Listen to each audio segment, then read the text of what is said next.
ఇంకెవరు చెప్తారు?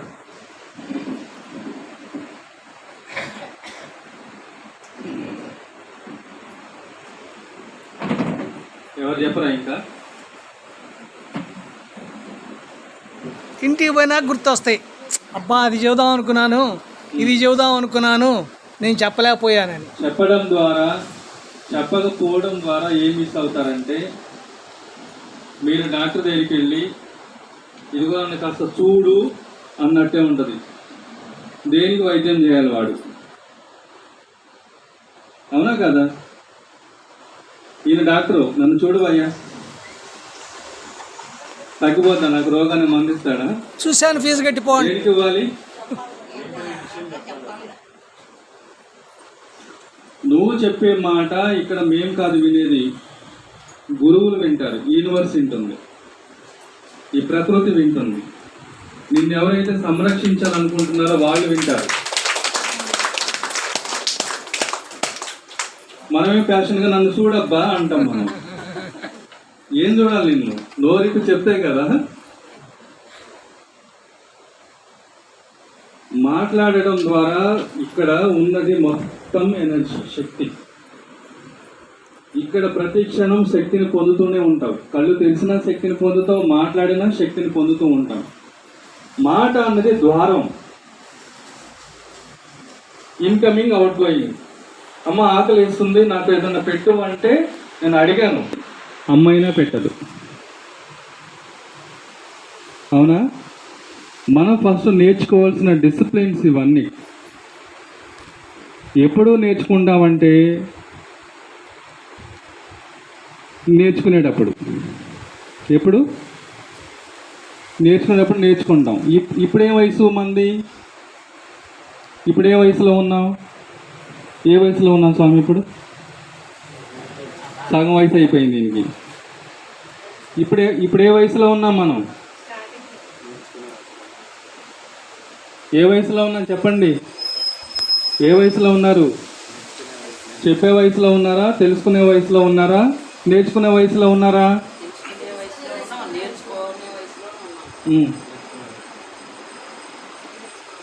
నువ్వు చెప్పాను, బాగుంది నీ చీర.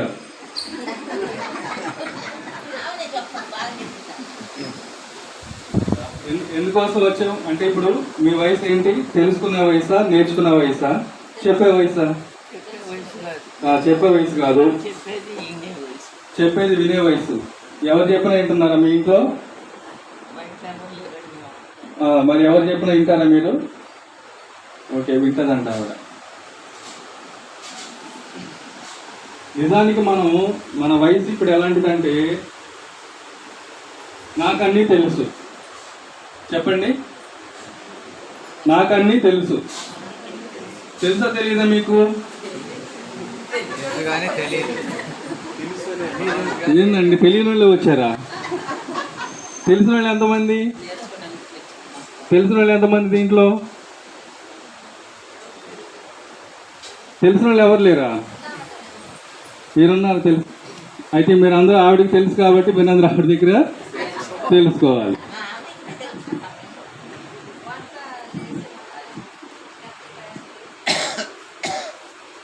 నిజానికి మనకు అన్నీ తెలుసు. ఏమిటయ్యా అంటే, ఎప్పుడు బయటపడతామంటే మన దగ్గరికి ఏదైనా విషయం వచ్చినప్పుడు బయటపడతాం. ఇప్పుడు కామ్గానే ఉంటాం. ఎందుకు కామ్గా ఉంటామంటే, ఏం మాట అంటే ఏం వస్తుందో ఇదొకటి ఉంది కదా. నలుగురిలో ఉన్నా ఏం మాట్లాడితే ఏం వచ్చిందో గమ్ముకుంటే పోలా. అవునా కదా? ఇలా ఉంటుంది. నిజానికి మనం ఈ వయసులో చెప్పగలిగిన వాళ్ళం. ఏం చెప్తామంటే, ఏది తెలుసుకున్నామో అది చెప్పగలిగిన వాళ్ళం. మామిడికాయ పచ్చడి ఎలా పట్టాలంటే, ఆవిడ దగ్గరికి వస్తే కూర్చోబెట్టి వైనింగ్ అన్నీ చెప్పింది. చెప్తావా? మామిడికాయ పచ్చడి తెలుసా? ఆవకాయ పెడతావా? తెలుసా తెలియదు ఆవకాయ పచ్చడి? మరేం తెలియదు అంటారేంటి? ఆవకాయ పచ్చడి తెలుసు, అన్నీ తెలుసు మనకి. ఏముంది మన దగ్గర అంటే జీవిత అనుభవం ఉంది. ఉందా లేదా మీ దగ్గర? 40, 50, 60 ఏళ్ళు వచ్చాయి మీకు. ఏముందంటే నా దగ్గర ఉంది. ఏమంటే ఈ జీవితంలో ఏం పొందామో అదంతా కూడా నీ దగ్గర ఉంది. జ్ఞానము, అనుభవాలు, జీవితంలో అన్ని అనుభవాలు, నాకు అన్నీ తెలుసు. ఇప్పుడు ఎవరైనా చిన్నవాళ్ళు వచ్చి మీ దగ్గరికి ఏదైనా సమస్య గురించి వచ్చినప్పుడు, ఇంట్లో విషయాలు కానీ, ఆర్థికపరమైన విషయాలు కానీ, సో సమాజంతో వాళ్ళకి చక్కగా అన్నీ గైడ్ చేస్తారు. మీరు చెప్తారు, ఇలా ఉండాలమ్మా, ఇలా చేసుకోవాలి, భర్తతో ఇలా ఉండాలి, అత్తతో ఇలా ఉండాలి, అత్తింట్లో ఇలా ఉండాలి, పుట్టింట్లో ఇలా ఉండాలి, అన్ని క్యారెక్టర్స్ని మీరు అన్నీ కూడా చెప్తారు. అంటే మీకు ఎక్కడి నుంచి వచ్చింది ఇదంతా? అనుభవించారు మీరు. మీరేమంటారంటే నేను కూడా ఒకప్పుడు కోడలు లేలే అన్నారంటే అనరు, నేను కూడా పడ్డా. నీ అనుభవాలు మొత్తం, ఆవిడేదో దుఃఖంతో వచ్చింది, దుఃఖం పోయింది అనుకుంటే నువ్వు దుఃఖం పోగొట్టడానికి నీది 4-5 రకాలు చెప్తావు. ఆవిడ ముందు ఒకటే, నువ్వు 4-5 రకాలు చెప్తావు. అబ్బో, నేను అనుకున్నా నాకంటే నీ బాగా పెద్దదే లేదు. ఈ వచ్చిన మైండ్ సెట్ ఎలా ఉంటుందంటే, ఓకే ఆవిడ అన్ని పడింది కాబట్టి నేను ఈ ఒకటి పడటంలో ఏంటి అంటే సమస్య అప్పటికి పోలా, కానీ నీ అనుభవాలు చూసి ఆవిడ తగ్గించుకొని సర్దిపుచ్చుకొని వెళ్ళిపోయింది. అవునా కదా? మన దగ్గర ఉన్నవి అనుభవాలు, ఏమీ తెలియదు అనుకోండి, అన్నీ తెలుసు మీకు.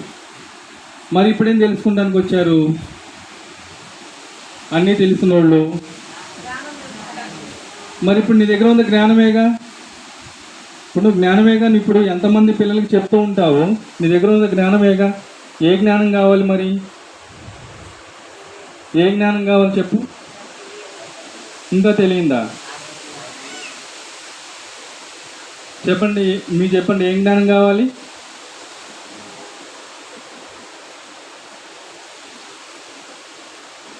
ఏ జ్ఞానం కోసం వచ్చావు? సరే నేను చెప్తా వినండి, నాతో చెప్పాలి. మాకన్నీ తెలుసు చెప్పండి. చేయి చూపించండి అమ్మా, తిట్టేటప్పుడేనండి ఇట్లా. మాకన్నీ తెలుసు, నువ్వేం చెప్పక్కర్లేదు, వచ్చినట్టు.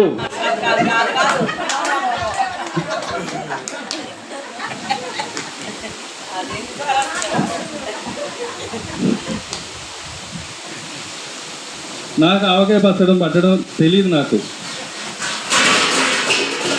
నేను వంకాయ కూర చేయాలంటే నేనేం చేశానంటే, బ్యాచిలర్గా ఉన్నప్పుడు అందరి దగ్గరికి వెళ్ళి వంకాయ కూర ఎలా చేయాలని చెప్పు.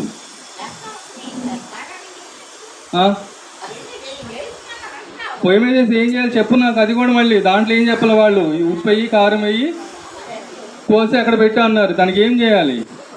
కూర ఉడకాలంటే ఏం చేయాలి? ఎవరు మంట పెట్టాలంది? ఆమెకి చప్పట్లు కొట్టండి. మీరు ఎవరు చెప్పింది? ఆవిడ చెప్పింది మంట పెట్టే దాని కింద అని చెప్పింది ఆవిడ. ఏం పెట్టాలి? గ్యాస్ అయినా మంట పెట్టొద్దా? గ్యాస్ వేరు, మంట వేరు. మనకు కావాల్సింది మంట. అమ్మా, మీకు ఇంత తెలుసు కదండి, ఇంకెందుకు?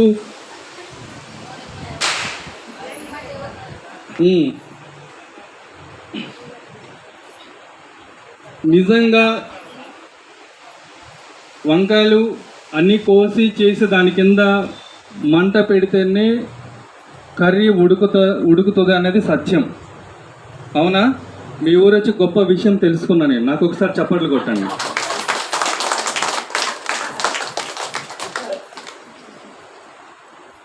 నేను కూడా చెప్పుకుంటా, ఏ ఊరు సార్ ఇది? కొర్నపాడు వెళ్ళి వంకాయ కూర వండటం తెలుసుకుని వచ్చా నేను.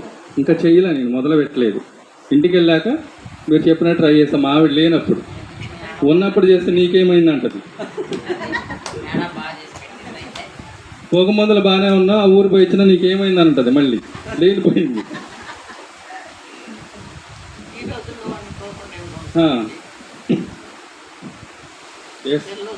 మీ దగ్గర జ్ఞానం లేక కాదు, జ్ఞానం ఉంది. మీకు నిజంగా ఏం అవసరం నీకు వినిపిస్తుందమ్మా. వినిపిస్తుందా? ఏమో అంటున్నావా? ఆ గాలికి ఈ గాలికా? లోపలికి రా, ఫ్యాన్ ఉంది ఇక్కడ, రా. ఇది సంగతి. అనండి, ఇది సంగతి, ఇది క్లాసు. అయిపోయింది. భోజనాలు రెడీయా?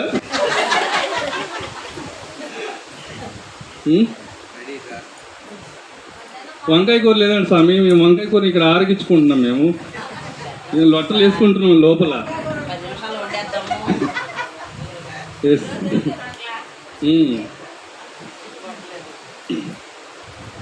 మనకంతా తెలుసు, నిజంగా మనకంతా తెలుసు. ఏం తెలుసు అయ్యా అంటే జీవితంలో అన్నీ తెలుసు మనకి. రాముడి గురించి తెలుసు, కృష్ణుడి గురించి తెలుసు, సాయిబాబా గురించి తెలుసు, ఇంకా దేవుళ్ళందరి గురించి తెలుసు.